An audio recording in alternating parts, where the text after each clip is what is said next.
Derek Berkey, you are the CEO of Invigor Medical, and I'll tell you why in a second, but I don't know if I should trust you because you are so young.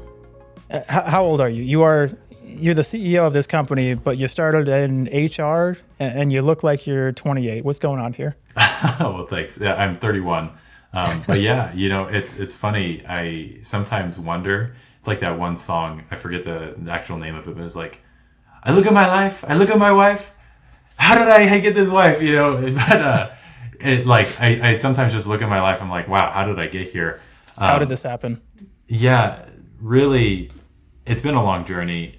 I've always known that I've wanted to help people. Like in high school, I took these aptitude tests and they were like off the scale for like in terms of what kind of realm. It was very skewed of like, I just want to help people. And so a big part of that, I served my mission for my church down in South Africa. When I came back, I knew that I wanted to get into the medical field in some way. And for most medical degrees, you need to have experience. And so I'm like, okay, well, I need to get medical experience. I just walked up to the nearest senior living home that was next to me. It was about a 5-minute drive away. And I walk in, I'm like, hey, are you guys hiring? And they pretty much hired me on the spot. Yeah, I've got a brother-in-law who he was some sort of care assistant, and he kind of similar experience, hired on the spot to like, oh, please, we need anybody.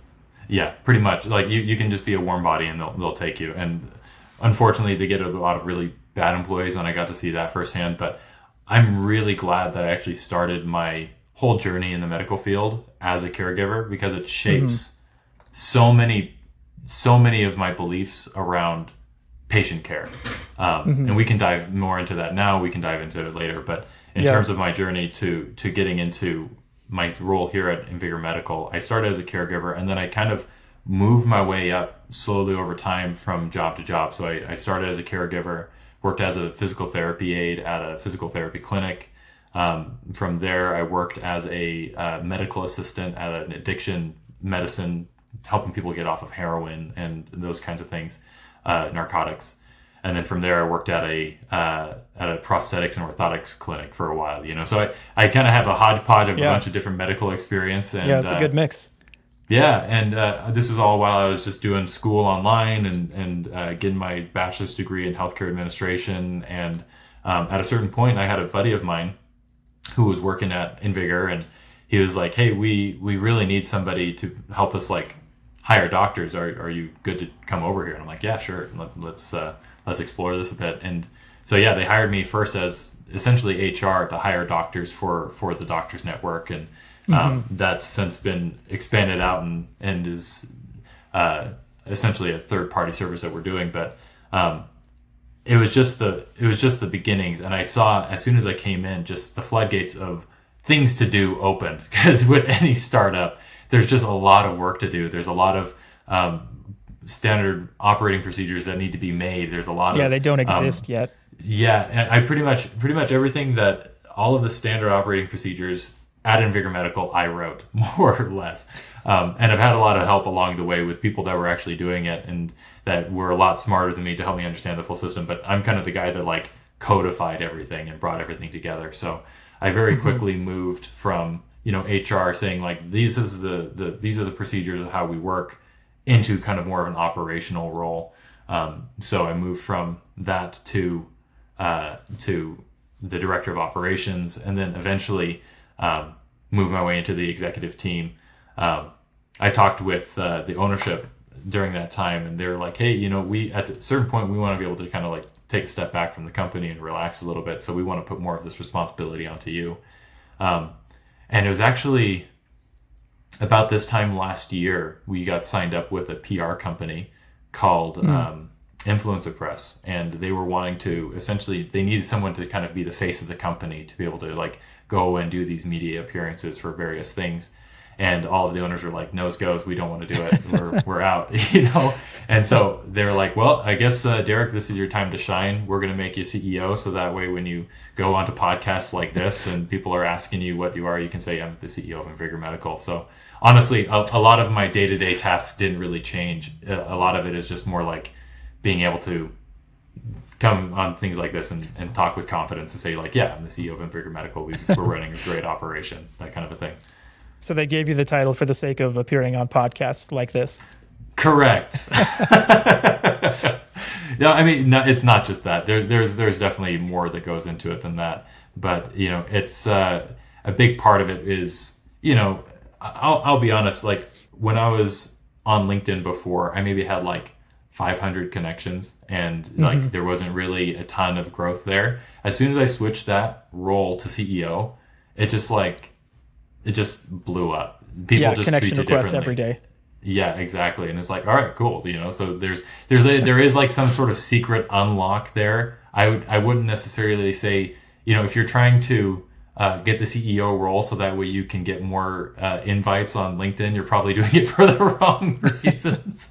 But altogether, no, it's been an awesome journey. I've learned a lot along the way, and so that's kind of HR caregiver to CEO journey. Yeah. Well, I want to get into all the things you learned along the way for sure. But the reason that I kind of opened with, I don't know if I can trust you, is because one, you work in healthcare, and so you've got to be a scumbag, right? Yeah, right? Absolutely. I work in insurance, and so I get the the stereotypes. But a previous guest who was also a professor of mine during my undergrad and also during my MBA, Jeff Singer, who taught great lessons on frameworks. He had this little quip that he said, like, never trust a young CFO because they can be manipulated. They don't have the backbone yet to say no when fraud comes into their office. Yeah. And it can be a slippery slope. It doesn't always start as intentional fraudulent behavior. And so as a young CEO, not the same thing. I'm curious, working in the medical industry, what things have you seen, whether at companies you've been at or other companies in the industry, what managerial gaps do you see as a young CEO? You don't have to admit to fraud here. You can say it was somebody else. It's interesting that you bring that up. That young executives might not have developed the strong backbone to basically stand up for themselves or stand up for what they kind of believe in. I definitely don't suffer from that problem. And I blame my dad for that. Growing up, we would oftentimes at the dinner table, most other families would probably be talking about how was your day and what were you doing at sports and this and no, we were getting into full blown debates, and we'd be arguing about like the definition of specific words. And so like if there's a disagreement, my dad would be like, break out the dictionary. And so we'd break it out and we'd get the exact definition. So we were pretty much, my mom, it drives my wife crazy. Every single time there's a Berkey reunion and we all get together, it's basically just one big debate fest, and everyone else is arguing for 4 days. And we love it. So, and that's honestly, it served me really, really well. Luckily, my mom is on the opposite side of that spectrum. She's like the most friendly person you'll ever meet. She literally knows everybody in the entire town. Everybody knows her, kind of a thing. She's just like so outgoing, so friendly. So I've gotten a little bit of mix of that, but really having that strong backbone to say, when I know that there's something here, not dropping it, not necessarily like being super in someone's face about it, but just saying like, no, this is really important that we do this. And in the healthcare field, there are certain things that literally you have to be like that. And it comes down to, for me, I'm very, very bullish about taking care of the patient, that the patient comes first. And that's something that I picked up when I was a caregiver. And like, not really any fault of the senior living place that I worked at, but just because of the nature of it, the turnover rates of caregiving is so high. It's almost impossible, which is exactly why, me and your friend were able to go into these caregiving facilities and get hired on the spot, is because it just nobody wants to fill that role. And you can only wipe so many butts before you got to think about some other job. And I know it's more than just butt wiping, but I think you said it was like daily. No, it absolutely, it 100% is. And like that's part of being a caregiver. It's dirty work. It is dirty work. And it for me, it's not even so much of that, because it's more of the human dignities that you get to see slowly degrading over time, and realizing that there just aren't enough resources to do anything about it. There was super capable people that were in these senior living facilities in their past lives. They were, in special forces, they were Marines, they were Air Force, they were people that owned and ran businesses. This are like very, very capable people that then I'm trying to like get from patient to patient to patient, literally running between rooms because the calls are just stacking up, and finally getting to one of these guys' room 30 minutes later, and he's just been sitting in his own feces for 30 minutes, and it's just like it's such gut wrenching, soul tearing work, where it's just like there's got to be a better way to do this. And those facilities are always understaffed, and the whole episode doesn't have to be about these facilities for elderly individuals, but from my experience, from the stories I've heard, they are always understaffed, and the level of care is never really at what we would hope for, for when we get old or for when our parents get old. And it's very unfortunate to see. And I think it's tough because it's a necessary service, but it seems to be that there's sometimes a conflict of interest within the healthcare industry of profits and providing a higher level of care.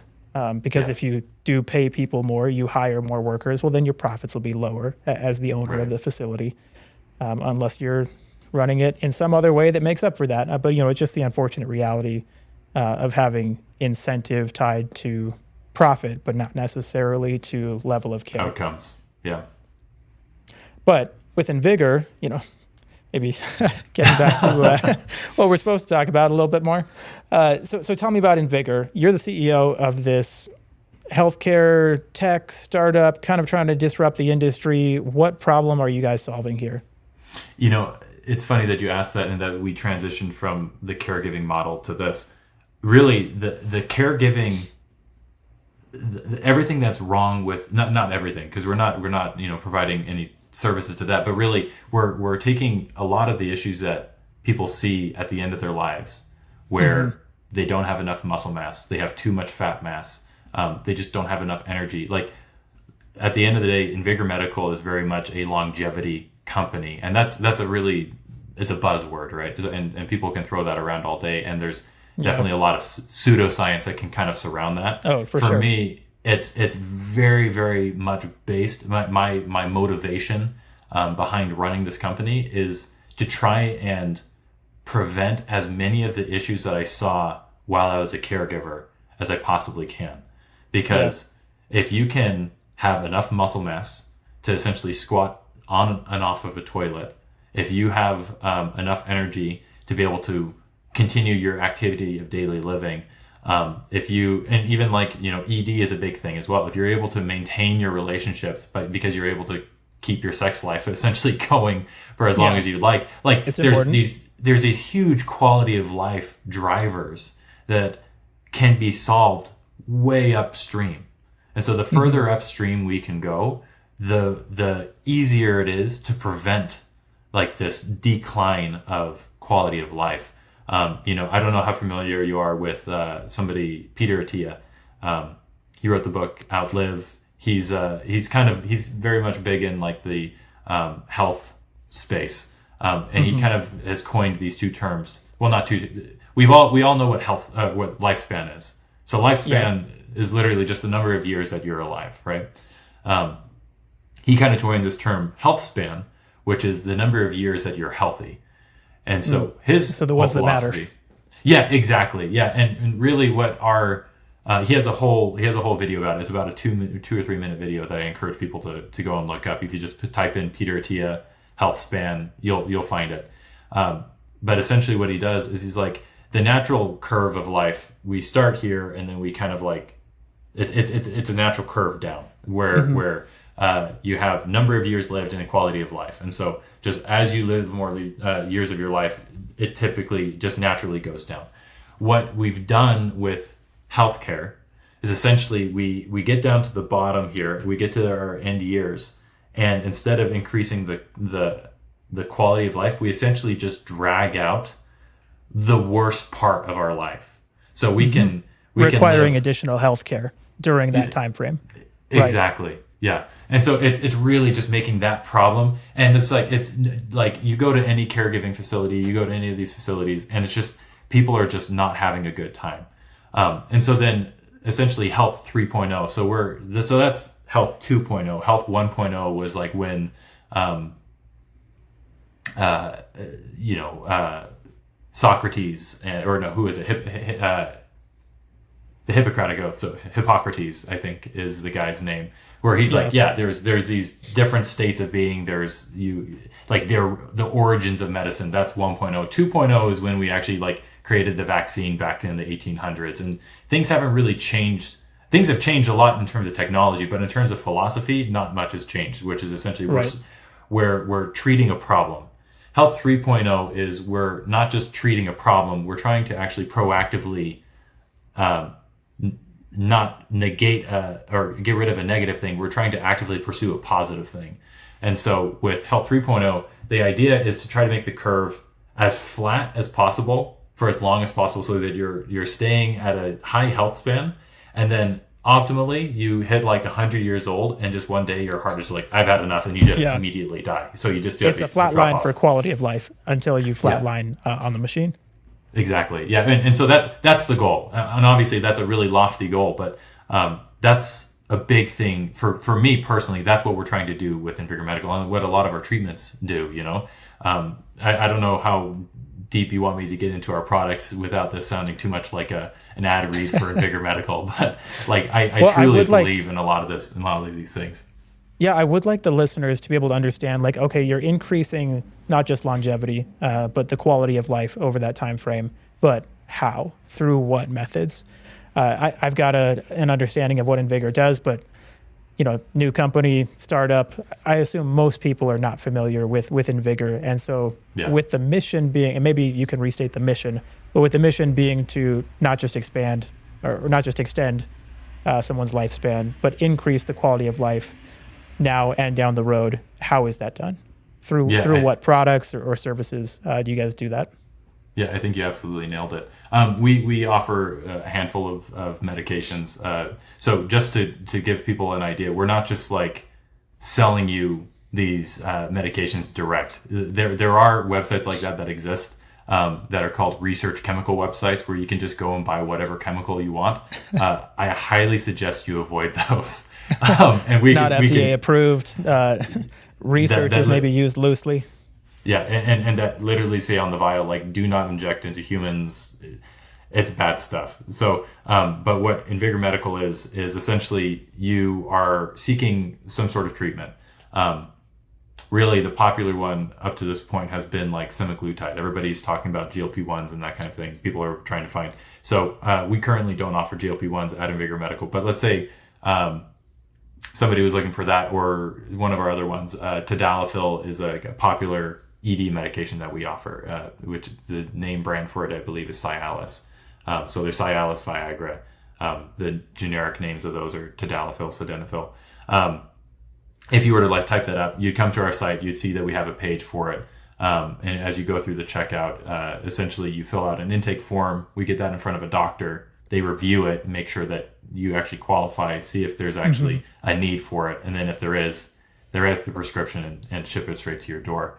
So that's kind of a preface, just so that way, people don't think we're just wheeling and dealing over here. Now, specifically, let's say that there's a handful of things that people are struggling with as they age. Top of mind for me, probably one of the biggest ones, and the thing that I'm the most excited about is as we age, we naturally lose muscle over time. So I believe at the age of 30, we slowly, if we don't do any kind of measures to counteract it, through resistance training and protein intake, we lose a percentage of muscle mass every single year until we die. And so we see that as a result in these caregiving facilities where people literally can't even sit onto a toilet and then come back up. And so one of the treatments that we offer is something called Somorelin. It's a peptide that is, to not get too into the weeds, it's called a growth hormone secretagogue, which literally all that means, I threw out a lot of big fancy terms there. A peptide, all that is a little string of amino acids in your body that sends messages to, different parts of your body to do a specific thing. And secretagogue, in this case, it's basically just going in your body and telling your body, produce more growth hormone. Now, a lot of people have... That helps to sustain muscle mass. Is Yes. that the claim here? Yes, yeah. And so as we age, our growth hormone naturally declines. There's a lot of other things that it can help with as well. So muscle mass, a loss of muscle mass is called sarcopenia. Sarcopenia is a big issue as you age. Another big one that most people will know and have heard of is something called osteoporosis, where our bones get less and less dense and get brittle and are easily broken. So growth hormone, because it also decreases over time, it can make our bones, ligaments, and muscles weaker, less dense, less strong. And so what Somorelin does with somebody that is aging is it helps bring those levels back up, which then can help them basically recover from workouts more efficiently, but also like put on muscle more easily, be able to put on, get stronger ligaments, be able to reclaim bone mineral density, which is all huge for combating sarcopenia and osteoporosis, and other things like that. So yeah, that's one treatment I'm like super excited about, because if half the people that I saw were able to take that early enough, their quality of life would have just been so much better. So that's Like they one. wouldn't even be in the care facility in the first place, potentially. Yeah. I mean, at a certain point they would, but like it would give them so much more runway, right? It's one of those things where like we can't necessarily make any guarantees of like what's going to happen to someone's life 10 years, 20 years. But we have a good guess of, if you increase muscle mass, if you increase bone density. And here's the other thing I want to say. Because, the internet is a crazy place. If you say anything about using any drug to solve any problem, people are going to just immediately call you a shill. And then you get the, I don't trust this guy. You're just trying to sell me something. All of this stuff can be achieved using lifestyle. And so if you see any of my content that I post anywhere, I would say probably the majority of it is just like, how can you use lifestyle to achieve health span? And really it comes down to a lot of really fundamental things. Resistance training a couple of times a week, doing cardio to preserve cardiovascular health, dialing your diet to be 80% figured out, to where you eat healthy, quote unquote, healthy 80% of the time. Yeah. And it means a lot of different things to a lot of different people, but really, generally speaking, it means keeping a good energy balance where you're not over consuming on calories, to the point where you gain too much fat and adiposity. Then that you're getting enough of the macro and micronutrients that you need to be able to sustain a healthy body. Really, like if you can just figure out the basics on those things, that covers 80% of your bases. The problem is that so many people, for whatever reason, and a lot of it is due to our society, a lot of it is due to personal choice, they just don't prioritize health. And because they don't prioritize health, then they revert to kind of a treatment that then can basically help rescue them from the situation they got themselves into. Yeah, and, I mean, my mom's been a nurse for nearly 30 years, which has included several years of night shifts, which we don't need to see research on. You just know anybody who works night shifts, they're not doing great. No. I'm sure you are more aware of the research on that sort of stuff than I am, but healthcare workers especially, and any sort of public servant, shift worker, they have decades of, whether it's because of their job or personal choices after work, just decades of kind of abuse to their body. And I think that's probably where drugs like this are a solution to supplement what didn't happen or what should have happened along the way, but didn't really happen. No, I think you're absolutely right. And it's one of these things where there's a certain morality that I think is really, really strange that comes with a lot of with receiving medical treatment, or with even like weight loss itself. There's a certain morality to weight loss or to trying to be healthy. With if you do something wrong, then like one of my favorite influencers in the space is a guy named Mike Israetel. He's a bodybuilder. When you mentioned the other guy, I was like, the only one I know is Dr. Mike Israetel. Yeah. So he's talked about this a lot, and where like he'll be sitting on a plane and somebody will sit next to him and they're not necessarily in great shape, and he's like, this big bodybuilder big type dude. guy, and Really they're wide just at like, least. yeah, exactly. And immediately they like start confessing like, oh, I'm so sorry. I don't work out. My diet is so terrible. And he's like, why are you confessing to me? Like they're confessing these sins. But it really is like, we live in this world where if you're not healthy and if you're not taking care of your body, that we moralize it and we say there's something wrong with you. There's something wrong with the fact that you didn't choose to do these things, when really like what we should truly be concerned about are the outcomes. Because people are going to make whatever choices they're going to make. Yeah. Really. Yeah, I want to add another layer to that too. We're talking about the morality of health and lifestyle choices. I've seen it, friends and family, definitely seen it online, where if someone does lose body fat, and we'll assume that it was body fat, not just body weight.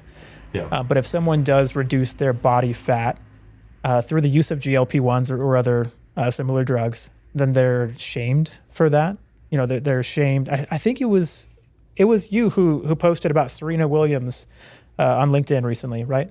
Oh yeah. Yeah. So talk me through that. Serena Williams just got on this drug that I don't remember the name of for the purpose of helping her reduce her body fat, and the internet is reacting to that, right? So fill in the details that I'm missing here. So I made a post about it. I think that Roe did a great job. I think Serena Williams is a great ambassador for GLP1s for a lot of reasons. But the reason why people are freaking out, there's a couple of reasons. Honestly, probably one of the bigger ones that probably has the most merit is that Serena Williams' husband has stock in the company. And so, there's something to be said about that. But I think that she was a patient before any of that happened. So marketing is going to be marketing, and the morality is not something that I necessarily want to argue with. But in terms of, if my dad owned a Chevy dealership, I'd probably drive a Camaro. Yeah, it is what it is. Exactly. But in terms of the idea of GLP-1s as cheating, I think is kind of a ridiculous notion to an extent. I think that there's a right way to take GLP-1s, and I think there's a wrong way to take GLP-1s. The FDA approved use of GLP-1s, which FDA approval process is something that's widely misunderstood by the general public. And that's something we can potentially go into if you're interested in. But essentially, it's FDA approved. Well, actually, I'm just going to touch on it now anyways. So we'll do a brief overview. It just so that way people have a clear understanding. An FDA approval for something is very, very, very specific. It's for one very specific compound, for one very specific population, for one very specific outcome. So in this case, for GLP-1s, or actually, this is kind of, we're getting into a little bit of a GLP-1 origin story. The whole way that it got discovered was through Ozempic, was originally FDA approved for treating diabetes, right? So it's semaglutide at a specific dose to treat people with diabetes. And they found that it had a side effect of people losing weight. And so they looked at it and they're like, wow, this is great. That's cool. We should, that's really cool. Yeah, let's look at that. And so then they go through the process of taking the same compound, upping the dose to 2.4 milligrams, in a month, rather than a much lower dose, which is what Ozempic's at. And they got that approved, FDA approved, for people with a BMI of 30 or greater. Which is like everybody. Yes, to treat obesity. And so it it received its own specific FDA approval process for treating obesity, which is why it kind of drives me crazy when people are like, oh, it's not even meant for treating obesity. And it's like, no, it is. It's literally FDA approved for that process. Wegovy is literally FDA approved for treating obesity. It's very, very specific. And so if you fall outside of that range, and a lot of people are kind of saying that, and there's actually more and more arguments.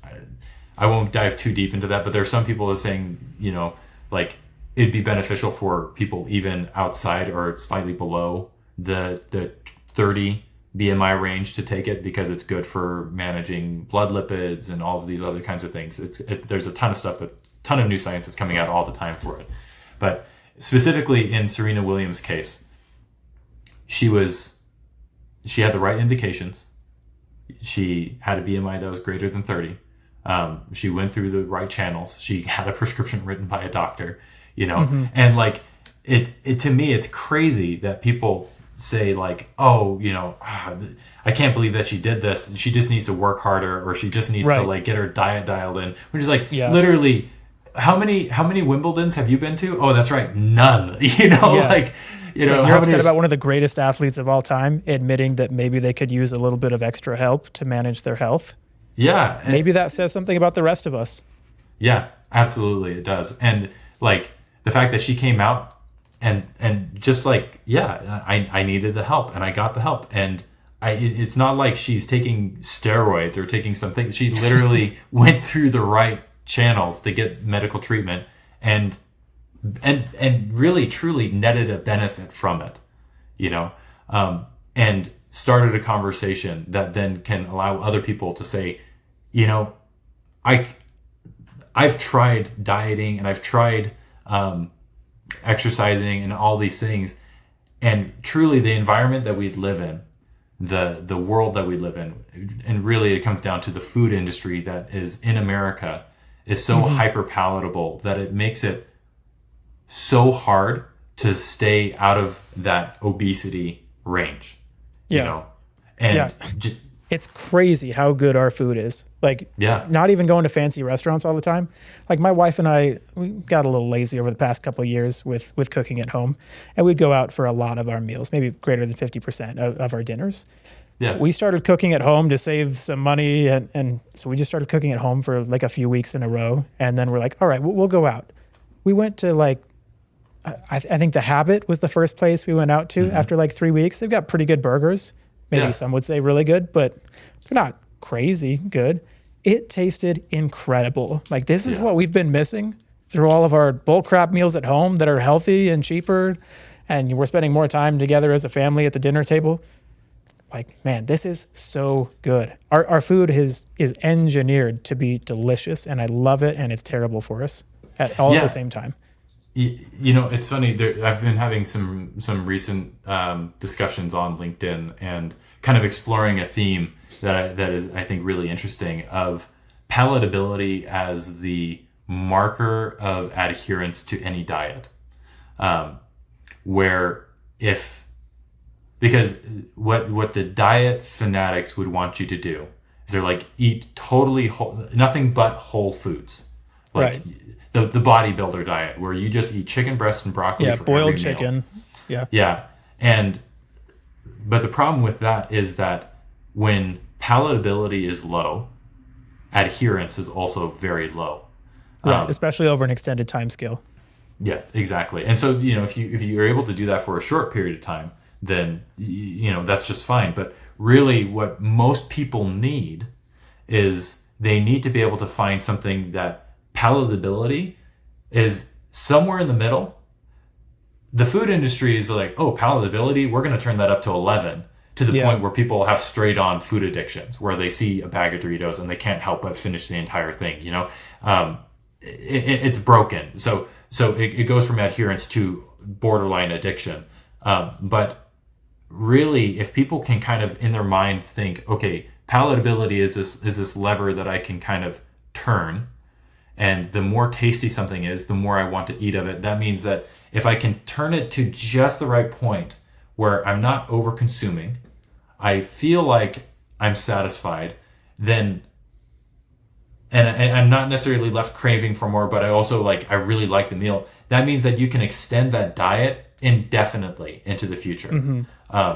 And that's why I'm a huge advocate for people learning how to cook. Because if you can learn how to cook and make a meal that you're making at home taste just as good, if not better, than a restaurant burger, then not only is that good for your wallet, not only is it good for, all these things, it's good for your health overall because you're in control of that. And for that exact reason, I am an advocate for chefs to use, or people at home to use MSG in their cooking. It's a pantry staple, honestly. It's something that I use very frequently in a lot of my meals just because it makes food taste really good. And so, I feel like it's even more evident in the fitness community, in the fitness space. I feel like I'm frequently seeing all these new protein bars or powders popping up. Every company thinks, oh, well, I like fitness. What product could I, some guy, I like fitness. I can build a product. What should I do? I'll do a protein bar or a protein something.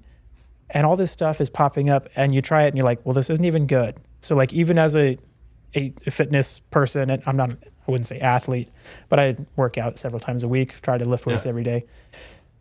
Even within the fitness community, if a protein bar doesn't taste that great, we're not going to eat it.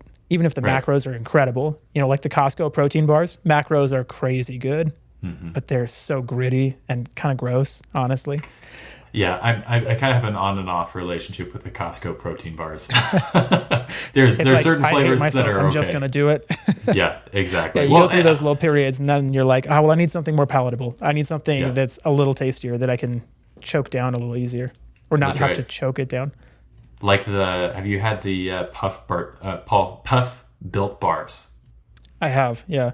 They're delicious. The macros aren't nearly as good, but man, oh my gosh. I'm not a marshmallow guy, so I can't jump on this train with you, but that's all right. But I understand they're popular. I've had several of them. I'm like, I get that somebody would like this. It's not my thing, but I get that people would like it. Yeah. I see a mismatch of incentives within the health and fitness and medical industries. And so I'm definitely interested in hearing more of your take on that. Do you see it? Maybe you can't call out specific companies, but do you see any specific space within the medical industry where there's particular misalignment between the incentives of the company and the outcomes that they deliver on? I know that you said that you have history with insurance, but man, I'll tell you what, the medical insurance is, I think, where the biggest mismatch is, honestly. I'd agree with that. And I've never worked in health insurance, never worked in the health insurance space, strictly commercial insurance. So I'm free of these sins. Very for good. now. Very good. I'll tell you what, during my time, I think specifically the most I saw it was when I was working in orthotics and prosthetics. There would be people that I'll just give an example. I won't give too many details, not to identify anybody, but there's somebody who lost an eye and they were needing a prosthetic eye. But because they weren't young enough and because they weren't old enough, the insurance company said, "Oh, this is just cosmetic, so we're not going to cover this." It's just what are you talking about? And then there was another time where it's there was a guy that came in for a prosthetic leg and that it was supposed to last him for 5 years, and there's something wrong with it. And the insurance basically said, well, no, actually, we can't actually replace this, or we can't make any repairs to this, and unless it specifically got run over by a car, where it's functional enough, or it didn't break from our one covered cause of loss. Yeah, and it's just absolutely insane. And you get these denials from all these insurance companies to the point where it's the doctor's literally saying that this patient needs this treatment. Yeah, there's prescription from the doctor, and healthcare company denies claim. Why? Yeah, it's just absolute insanity. It's absolute insanity, and obviously this is manifested in the whole thing that's going on with Luigi, and the United CEO. I wasn't sure if I wanted to bring it up or not. I've brought it up one other time on the podcast. Oh my gosh. I mean, I honestly, luckily with what we're doing, it's cash pay. And I truly believe that cash pay is probably the future of medicine. Because you just in the United States, globally, or in the United States. In the United States, I believe it's the future of how we're going to pay for our medicine, because it cuts out the middleman. It's like, look, I want to get this treatment. I could see insurance still being around for like catastrophic events. Where that was going to be my question number 2 there. Yeah, and like I could see it being around for like, hey, something terrible happened and I need this thing that I just need covered. But really, I think that HSA and FSA accounts are going to become more and more common. I think that I've seen a lot of our competitors, they've offered GLP-1 employer programs where they'll literally go to the employer and say, hey, we will offer you a discounted rate for your employees to get on GLP-1s, so that way they can lose weight. And I think that innovations in the payment for healthcare in that space, I think that's the direction we're going to move, because people want to be in control of their health. Mm-hmm. As we continue to go into this space more and more, I think that's really a central tenet of what people want. People want to be in control of their lives, of their destinies, and a big part of that, of their health. And if you have some insurance company literally saying like, we're not going to pay for that, we're only going to pay. I think there's a ton of frustration, which is being manifested right now as we speak, in the courts and everything like that. So that's kind of my take on the biggest misalignment in healthcare. I think it's between insurance and the patient. Is the patient's totally getting screwed over by insurance? Yeah, totally agree. My wife has a chronic condition that requires compression garments. I don't know if you're familiar with lymphedema, but her lymphatic system basically does not cycle the fluid throughout her body, and so it just gets trapped in her leg. And so she requires compression garments in order to help circulate the fluid. And our insurance provider that we have had for the past year is United Healthcare. Shocker, they denied the claim they denied the claim for her compression garments, which are like $3,000 a piece and custom made for her from Germany. And we've never had a denial. We've had plenty of, we didn't make it right, and so we'll remake it, and there's a limit on remakes, and there's all these hands involved. So, if the nurse or doctor doesn't write down measurements correctly, or, doesn't get put into the system correctly based off their scribbled notes, there's all these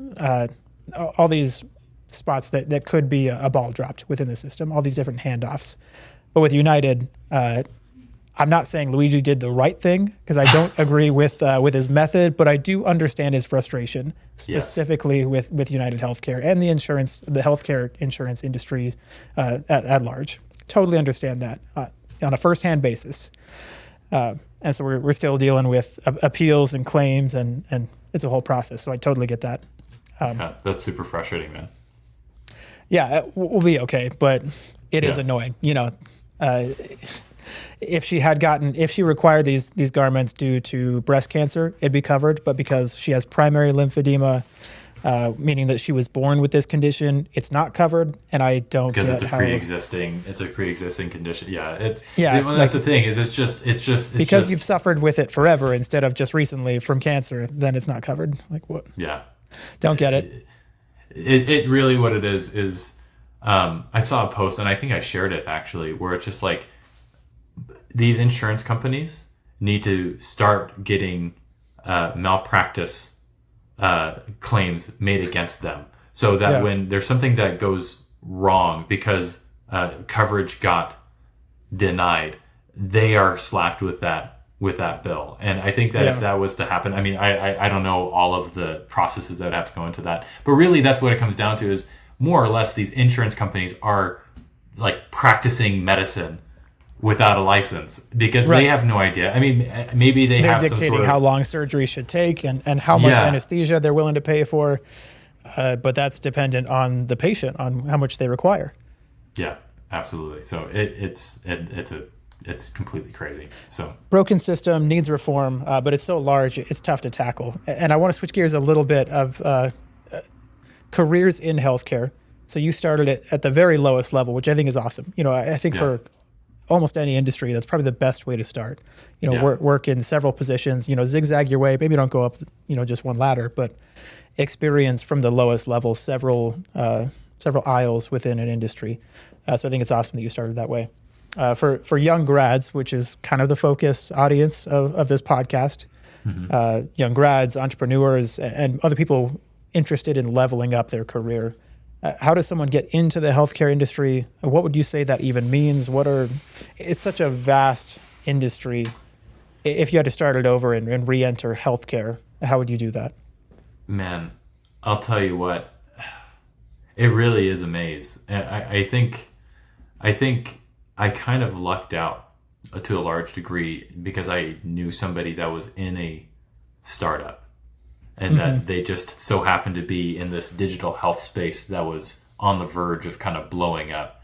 Because I joined the company back in 2021, which is basically the GLP-1 boom kind of happened in 2023. So I was able to kind of join the company 2 years ahead of that time and get in there. But I think if someone's wanted to get a career in healthcare, there's definitely different kinds of healthcare. So there's the traditional healthcare where you go and work at a hospital. And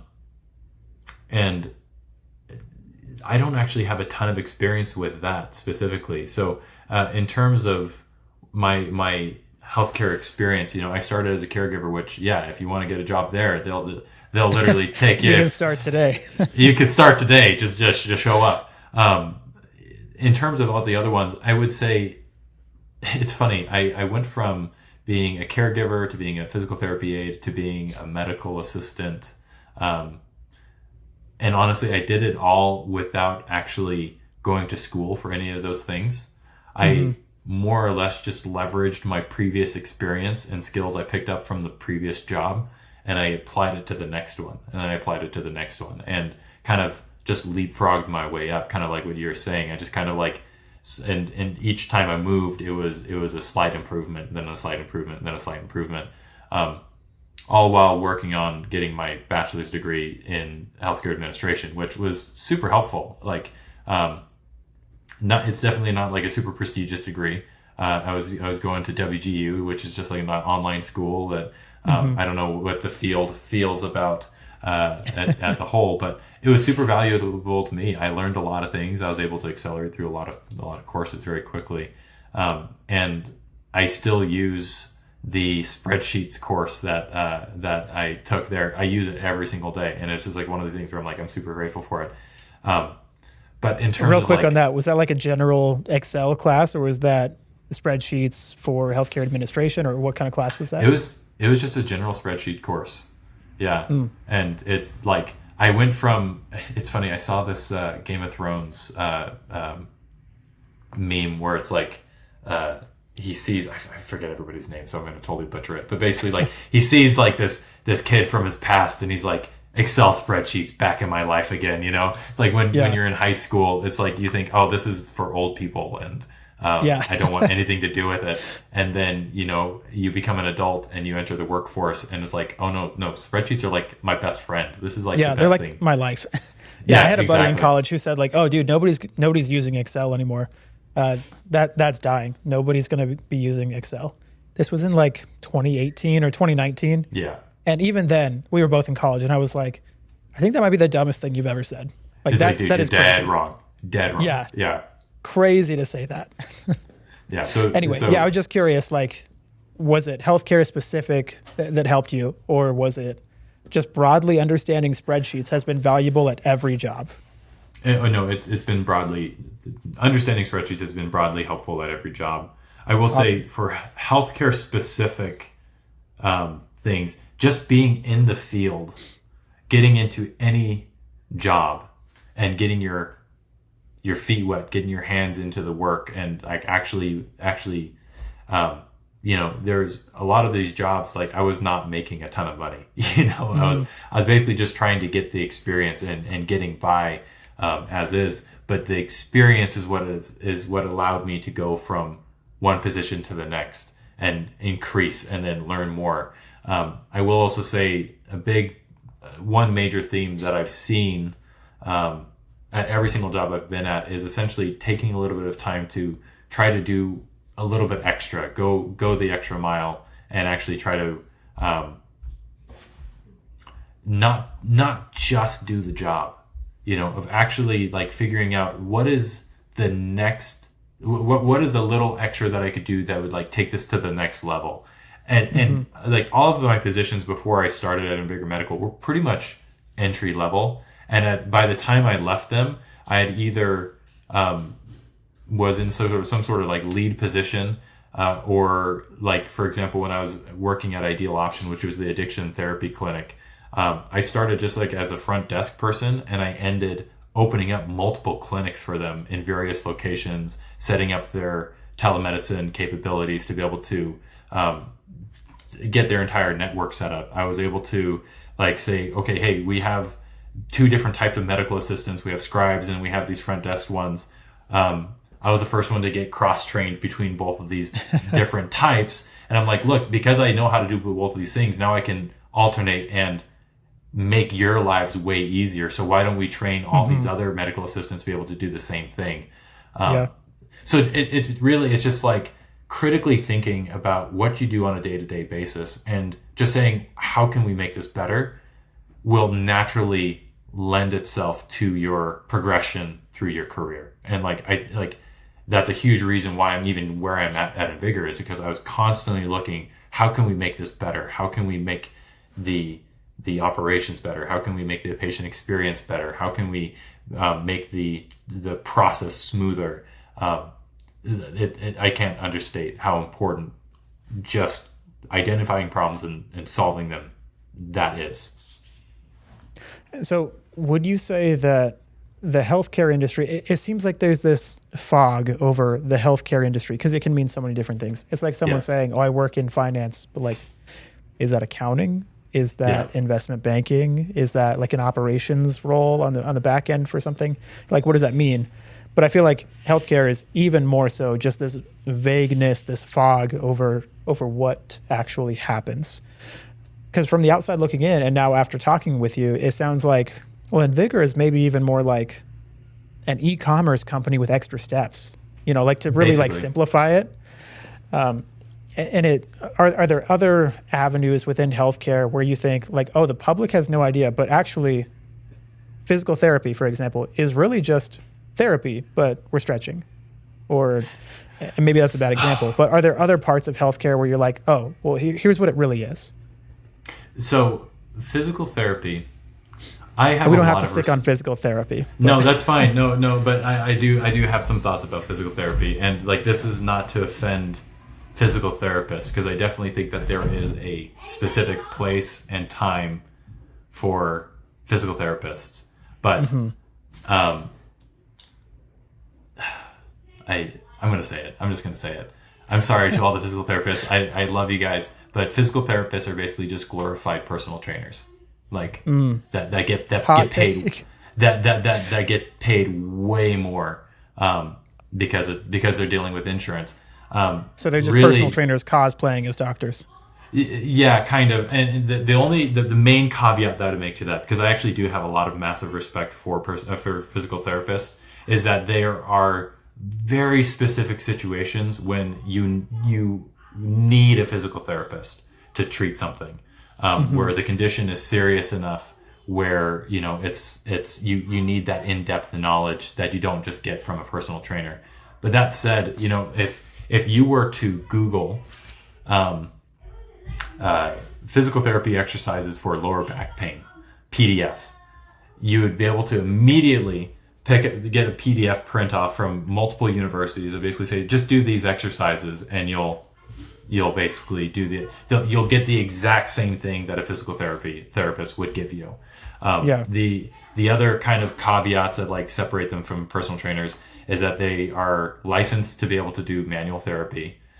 So that more or less means that they can do specific stretches, or they can do specific maneuvers that a personal trainer might not know. But really, during my time as a physical therapy aide, the majority of the patient's time, like in a 30-minute visit, 25 minutes of it was with me, the aide, doing exercises that you could just do at home. The other 5 minutes was maybe some manual therapy that the physical therapist was doing. Now, granted, that was just my experience. That doesn't apply to physical therapists across the board. And I'm sure that any physical therapist that sees this is going to be like, yeah, you don't know the half of it, dude. But just from my perspective, if a lot of people could essentially avoid the physical therapist, especially if they're like, I don't want to pay that cost. I don't want to incur, all of this stuff. If literally the majority of what I'm going to be getting is just like these exercises that I can just do at home. Right. It seems like, outside looking in, never worked in healthcare, but it seems like a lot of it is also patients aren't doing those exercises at home. Yeah. And that's a big reason of like, well, you got to come to the office once a week to actually do the exercise once a week because we know you didn't do it at home. Yeah. And so there is still a case to be made. Absolutely. It kind of goes back to this whole thing of like, where are we at in a society where it's just like, how can we get people to even just do the bare minimums of maintaining their health? Because, there's diminishing returns when it comes to really anything, but like the greatest gains, and maybe there's a financial term that I'm missing here that you can fill this in, but like the greatest returns are at the very beginning. It's in fitness, the newbie gains. Mm-hmm. Like right. if you just do a little and you do that consistently, you're going to get the majority of the benefit. I think that there is something, in fact, one of my favorite people that wrote did a whole study on this was like, what's the minimal effective dose for lifting? And really, like, you only need to work out, I think it was like, was it 30 minutes total for the whole week? 2 workouts, 2 15-minute workouts. Yeah, that sounds very familiar. Where you do like 2 sets of a couple of different exercises that are compound movements, and you pretty much get like 80% of the benefit. It's like you get this amazing benefit, and it takes so little to do it. But yeah, so that's a huge. Really, it's adherence to committing to just the bare minimum for your health that can have a massive effect. So I know I've kind of gone off on a tangent on that, but so physical therapy is essentially just glorified personal trainers that have a lot deeper knowledge of anatomy. But the Pareto principle holds true, where I forgot his first name, but Pareto was like an Italian economist in the, I think, 1800s, and he said essentially that 80% of results come from 20% of work. If you're a business owner, you look at your book of business, 20% of your clients are the highest paying clients. They're providing 80% of your revenue. You could make this an inverse of like, 80% of your costs are coming from 20% of your clients, or however you want to divide this up. But it is so often the case where a personal trainer could be providing 80% of what you need as far as rehabilitation, but then you need a physical therapist to provide that last 20%. But most, just like with a perfect example of all you need as far as resistance training to maintain your health is just 2 workouts of 15 minutes each a week, but the bare minimum is never happening. And so I think that helps to create the case for GLP1's, helps to create the case for engineered food, maybe a bit of a hot topic there of like, I don't know, organic's great and all that, but really, like, if we have the ability to engineer food to be even more healthy for us, nutrient dense in the right ways, I'm definitely all for that. I think that through technology combined with healthcare and food engineering, like that's one of the avenues of how we're going to extend our lives and also increase the quality of life. Would you agree with that or disagree with that? I think I know which way you go here, but yeah, no, I would definitely agree. I think it's funny you bring up GMOs and all that. I actually talked to, I had a podcast with a gal named Amanda Nig. She's a farmer who also does like fitness stuff. And when we talked to her about GMOs, she's like, no, I love them. I love GMOs. Oh, really? Because and really what that it comes seems down off to, brand. it makes more resistant crops. It's easier to raise GMO, and really the nutrient differences between an organic versus a GMO are negligible. So like really, these health halos get put onto these products. You hear organic, and they're like, no, it's got to be organic. When really, like, when they've done the studies, there's not really much of a difference in terms of health outcomes between eating organic vegetables versus non-organic vegetables. The important piece is that you just eat the vegetables. And if the vegetables are cheaper and are more nutrient dense because they're genetically modified, I am 100% in support of that. And this kind of ties into another theme of like the whole thing about like cheating in health. It's like we are in the modern age, like we are literally surrounded by cheating. Like our car is a cheat, our refrigerator is a cheat, the grocery store that's closest to you is a cheat. Think about irrigation. Like, is that not cheating? Like, oh, we can't grow crops without it being exclusively, rain provided water. Like we can't hydrate our crops on our own. That's unnatural to just irrigate our crops. You think about it on like the most basic level and then expand that to where we are now. Like, should we not continue that progress? Absolutely. And like I think that where the disconnect happens is that then, and fair enough. If we want to steelman the other position, is that there can be incentives that people are hiding, and they're like, well, just kind of touched on it early, like palatability.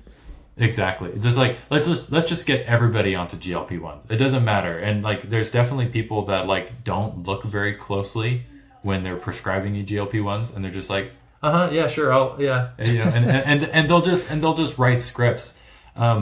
I'm not going to name names, but like, there are definitely companies out there that are very indiscriminately writing prescriptions for GLP-1s. And I think that it is detrimental. So it's not just like carte blanche. And it's the same thing with like AI, AI is awesome. Like I think it's great. I use it every single day. But you also get to the point where people are just putting out AI slop, and it's gross, and nobody wants to see it. You also have, and really it comes down to is you have to balance the equation where what is going to benefit the most amount of people, but then you also have to answer the question of what is the worst possible thing that this thing could be used for, and I think that's part of the reason why, like, I'm just thinking about AI in general. We've seen a rise in the number of scam calls and attempts and all that is because AI is the perfect tool for that. That now all of a sudden they can it's getting automate so much that. Better. And it's just like they're able to just do it en masse, and it's insane. So yeah, I mean, there is definitely a point where modernity needs to be put into check, but not at the cost of saying, well, we need to do everything natural. Because then we get into the naturalistic fallacy of like, well, if you only want stuff that's natural, rattlesnake venom is also natural. So yeah, but it's also terrible for us, So like, not everything that is natural is good for you, and not everything that is artificial is bad for you. Another huge point that I think needs to be made, and has been made by many others, and will be argued probably till the day I die, is artificial sweeteners. Diet soda, like. I think it's great. It's amazing. Now, if you can drink water, is that better? Some studies actually say no, like that there is greater adherence to drinking. And again, here's that dial, right? There's greater adherence to drinking diet soda than there is to water. And if the alternative to drinking water is drinking full sugar soda, then it is literally better to drink the diet soda than it is to drink water. Yeah. Like, I think I misunderstood you at first, where you're like, oh, some studies say that diet soda is better for you. It's better at hydrating you. And in maybe some cases that's true.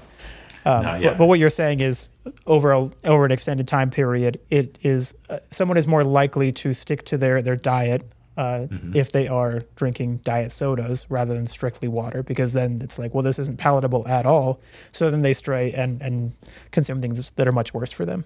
Yeah, is that exactly. What you're saying? That's exactly it. So, and these things, and like, really, this is nothing new. Like, modernity is something that we've always struggled with as a species. If you go back far enough, Plato and Socrates argued about whether or not reading and writing were a good thing, and I don't remember which one was which. I think it was Socrates was basically saying, like, no, it's going to make your minds weak, and you're not going to be able to remember all these things. And it's like, I would hate for him to see what we're doing with our smartphones, like, right? Yeah, he'd be absolutely livid.